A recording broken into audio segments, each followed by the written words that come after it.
El ensayo vacío en el motor eléctrico trifásico. ¿En qué consiste?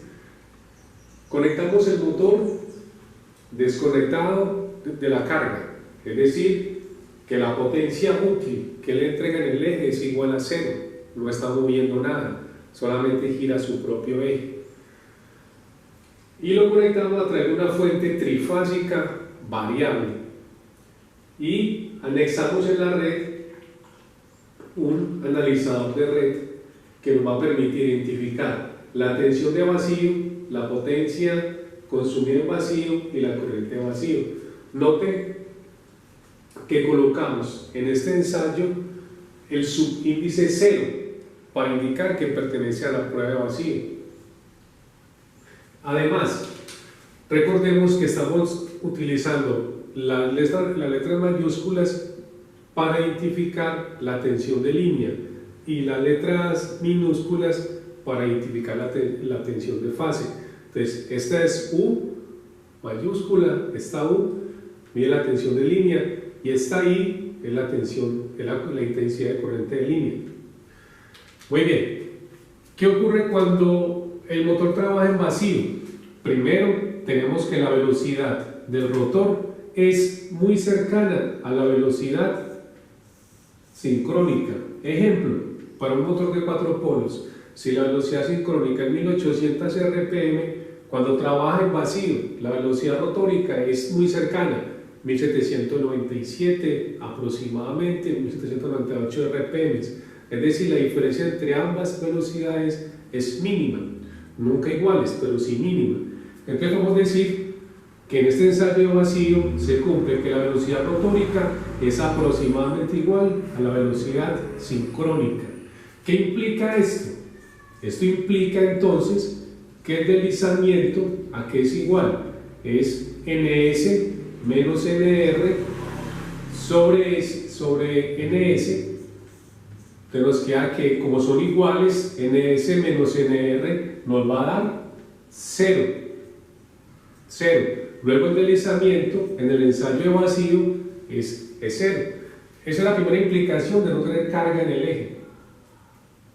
Luego tenemos entonces que si hacemos el balance de potencias, donde la potencia eléctrica es igual a la potencia de pérdidas del motor más la potencia útil, este es el balance de potencia normal de un motor eléctrico, pues vamos a encontrar que si la potencia útil es 0, porque el motor no está moviendo nada, entonces quiere decir que la potencia consumida en vacío, la potencia eléctrica, es simplemente igual a la potencia de pérdidas.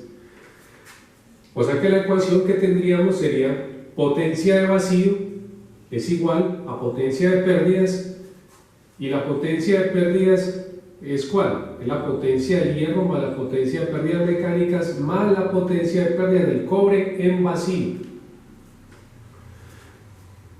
La potencia de pérdida del hierro depende de la tensión y la potencia de pérdidas mecánicas depende de la velocidad.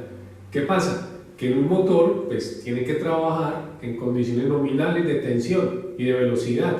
Generalmente trabaja a la misma velocidad y trabaja a la misma tensión.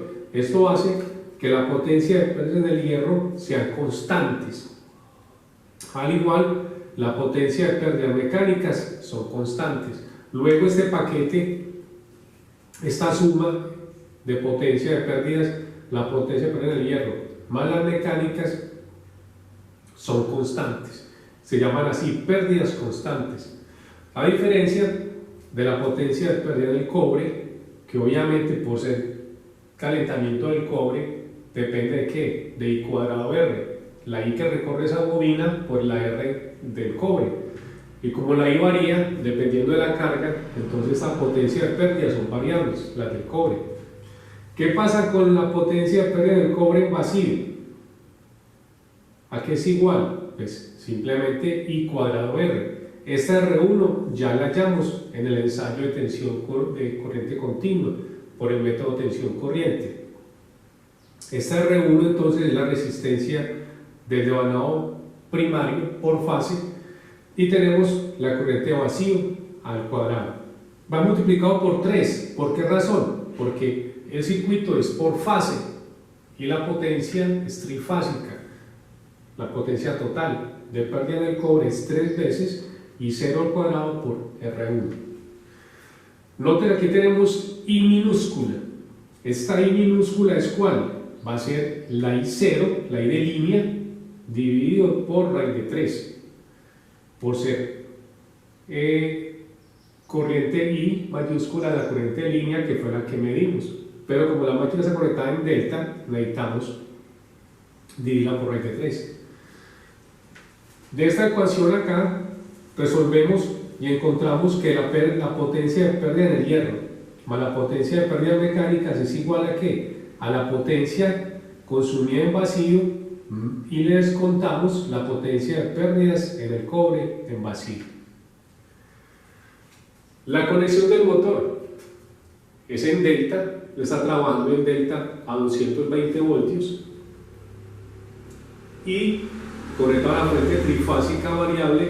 Note que aquí está la corriente de línea I0 y que la corriente de fase I minúscula 0 está acá y están relacionadas por raíz de 3. I de línea es igual a raíz de 3 veces la corriente de fase. Mientras que por la conexión en delta, la tensión de fase, que es la que estamos viendo acá, es igual a la tensión de línea. Muy bien, ahora, ¿qué otra implicación tenemos con el ensayo de vacío? Recordemos que el circuito equivalente del motor, pues es este, el circuito equivalente del motor. Cuando conectamos la máquina en vacío, encontramos que decíamos que el deslizamiento vale 0, ¿sí? Que las velocidades sincrónica y la rotórica son aproximadamente iguales, lo que hace que el deslizamiento sea 0. Entonces, si traemos esa condición para acá, para el circuito equivalente, al ser el deslizamiento igual a 0, ¿qué nos quedaría? Me queda que la RL es igual a R2, que multiplica a 1 menos 0 sobre la S que está dividiendo, que también es 0. Entonces aquí nos queda que esta RL, ¿cuánto nos da? Esto tiende a ser RL, tiende a ser infinito. ¿Qué quiere decir en electricidad una resistencia infinita? Quiere decir un circuito abierto, o sea, esta RL está abierta. O sea que aquí esto simplemente va a estar así, está desconectado. Podríamos tranquilamente dibujar acá un interruptor así, un contacto.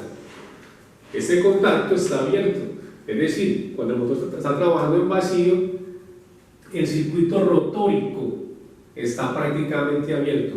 Esta I secundaria es tan pequeña que permite mover el circuito así, con un conductor abierto. O sea, aquí la corriente I2 es aproximadamente 0. Eso es lo que ocurre en el ensayo vacío. La inducción de corriente del rotor es muy pequeña, es lógico, porque si no entrega potencia en el eje, pues la corriente rotórica debe ser 0. Recordemos que en esa resistencia RL es donde se mueve la potencia entregada a la carga. Entonces, con esta consideración, venimos aquí y ¿cómo nos queda el circuito equivalente en vacío? Pues miren, al estar aquí abierto, nada más nos queda esta rama de vacío. Por aquí todo esto desaparece por estar este contacto aquí abierto. Entonces, este es el circuito en vacío. Simplemente tenemos la fuente de tensión por fase, tensión de fase, la I0, la resistencia R1 que ya la conocemos, y la corriente de vacío, la resistencia de magnetización, donde sean las pérdidas del hierro, y la reactancia de magnetización XM. Esta corriente de vacío la tenemos hasta este nodo. Aquí tenemos una componente I sub 0R y aquí una componente I sub 0X. Si la llevamos aquí al triángulo, tenemos I sub 0R, I sub 0X, las dos componentes, y la I0, que es la hipotenusa. ¿Qué se puede decir acá? Decimos que la potencia disipada acá en el hierro, la potencia de pérdida en el hierro, que es la potencia que se disipa en la resistencia RM, ¿a qué es igual? a 3 veces I0, esta I0 por la tensión acá. Y la tensión en esta resistencia Rm, al ser I0 tan bajita, uno puede decir de que esta tensión V sub 0 es prácticamente la que tenemos sobre Rm y sobre Xm en este paralelo. O sea que podemos decir que la potencia de Rm aquí es igual a V0 por I0R. ¿Pero qué es I0R? R es I sub 0 por coseno del ángulo Φ sub m. Es decir, la potencia del hierro es 3 veces V0 por I0 por el coseno de Φ sub m. De aquí a esta ecuación podemos hacer lo siguiente. Podemos despejar el coseno de este ángulo Φ sub m. Luego el coseno del ángulo Φ sub m, ¿a qué es igual? A la potencia de pérdidas en el hierro dividido 3 veces la tensión por la corriente a vacío. Noten que este coseno del ángulo Φ sub m no lo estamos midiendo. El equipo no lo entrega, pero este coseno de Φ que nos entregaría el analizador de red es diferente al coseno del ángulo Φ sub m. Son dos diferentes. Por aquí queremos encontrar la potencia en la Rm, mientras que aquí nos está entregando esa potencia de vacío que nos entrega aquí. ¿Cuál es? Esta potencia de vacío es la potencia ¿en dónde? En Rm, en esta Rm más la potencia disipada en R1. O sea que necesitamos para hallar la potencia de pérdida en el hierro, necesitamos descontarle a la potencia que medimos aquí en el analizador de red la pérdida de potencia que la resistencia R1, que es lo que hacemos aquí en esta ecuación.